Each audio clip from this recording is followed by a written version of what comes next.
Welcome back to The Hill's live election night coverage. I'm Robby Soave, host of Rising.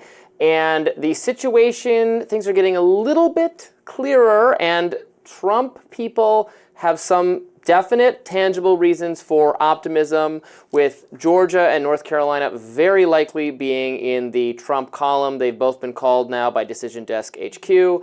Other networks have not yet called them, but the New York Times has them as very likely Trump wins. So that would be a pickup for Trump in Georgia. That's a state that the Democrat Joe Biden won last time. Basically, what the state of the race is similar to what I said on our last appearance. Kamala Harris's creative alternative paths to winning this election are rapidly closing. We have basically already closed the door on the situation where she somehow marvelously outperforms the poll. The idea that Iowa, the right. things that were giving hopes, Ralston, Seltzer, the things that were giving hope, those are done. Those were not accurate. Iowa has been called for Trump. He's won there massively and decisively, as expected prior to that outlier poll, which we now know was not representing any hidden, unrealized Kamala Harris. She is not winning some landslide election. That's not happening. Now, she could still win because we haven't gone to the blue wall states. And if she holds on Pennsylvania, Michigan, Wisconsin, she can still be the next president. But if I were the Democrats, I'd be starting to get a little bit nervous. I was just listening to MSNBC. They're starting to get a little nervous based on the Oakland County and Michigan returns for Kamala Harris, which right now look closer to the Hillary numbers than the Joe Biden numbers, which would be doom. That would be the end. Right. And, and I think this is a big question about the state of polling in America. We've had this conversation now for, 15 years, but so much of this, I think so much of this election is going to be played out over the younger voters. Younger voters who, it seems with exit polls, although I don't trust exit polls too much, are voting at a higher rate than normal for those demographics. And that also means for Donald Trump, he was heavily relying on young male voters, getting them to the polls, male voters all around. But clearly he outperformed, and it seems as though right now Kamala Harris has underperformed with earning some of those voters into her camp. And Latino voters, the exit polls, again, we should always take the exit polls with a grain of salt. You're absolutely right about that. Sahil Kapoor of NBC News tweeted that Trump is making double-digit gains with Latino voters. They're breaking 53% for Harris, 45% Trump. 2020, that was 65% for Biden, 32% for Trump. So that is a massive pickup for Trump. Now, again, we got to be a little cautious because at this time in 2020, this time in the evening, Trump was sitting pretty. Republicans were feeling very confident. They were seeing massive overperformance relative to what the polls said about Biden. The polls had Biden winning Florida. Trump had won Florida. Right. The Arizona call had not come yet. So this time, last time, they were happy, and then the wheels started to fall off a little bit, again, as we turn to the blue wall states.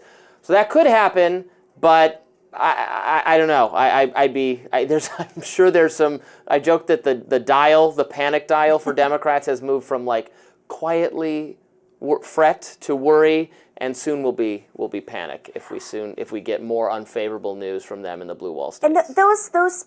Just to go back to the exit polls for a second, we still have polls that haven't even closed in some states. Yeah. And when you go out west, when you get to border states like Arizona has been, the polls have closed there. But Arizona, for instance, Ruben Gallego just won Senate. Shout out to Ruben, who I organized with in Arizona back in 2004. Yeah.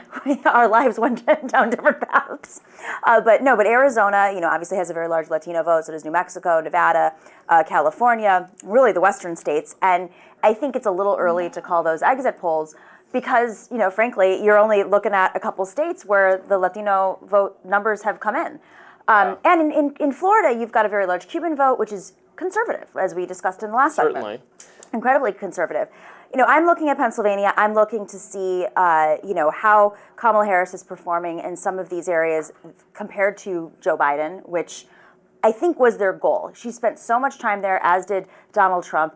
2020 is such a hard year to base this election off of. Number one, the performance. It was record turnout on both sides.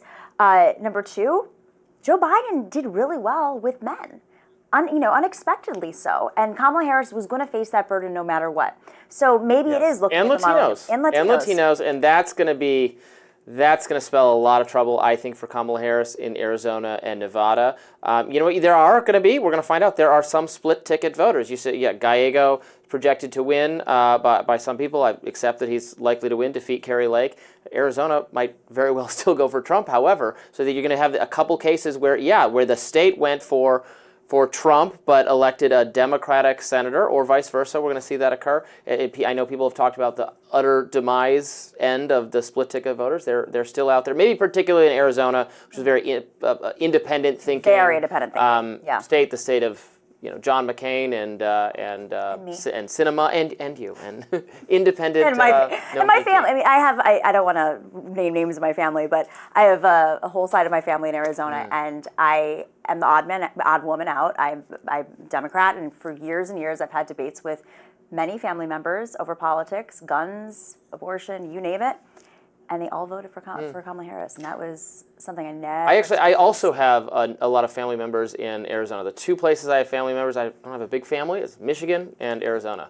I lived in Arizona for a couple months right after college in the Phoenix area. My cousin lives there, and without naming specific names, my family is fundamentally Republicans, but a lot of Trump skeptical people in my family.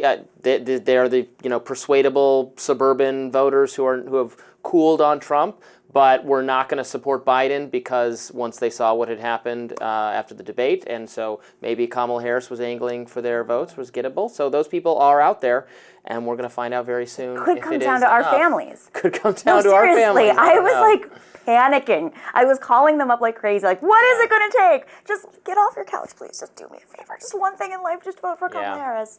But it's still up in the air. But I know there are going to be Democrats who are nervous because, again, the situation where she just surprised everyone. She proved the polls wrong, and there was this understated, unrealized, unrecognized wave for her. That ain't going to happen. But she could still eke out a narrow win if she holds Pennsylvania. Without Pennsylvania and Michigan, it is truly over. We'll find out more from those states. The Hill's live election coverage continues, and I'll be back on Rising tomorrow morning. Tune into that for analysis and the latest news. Thank you.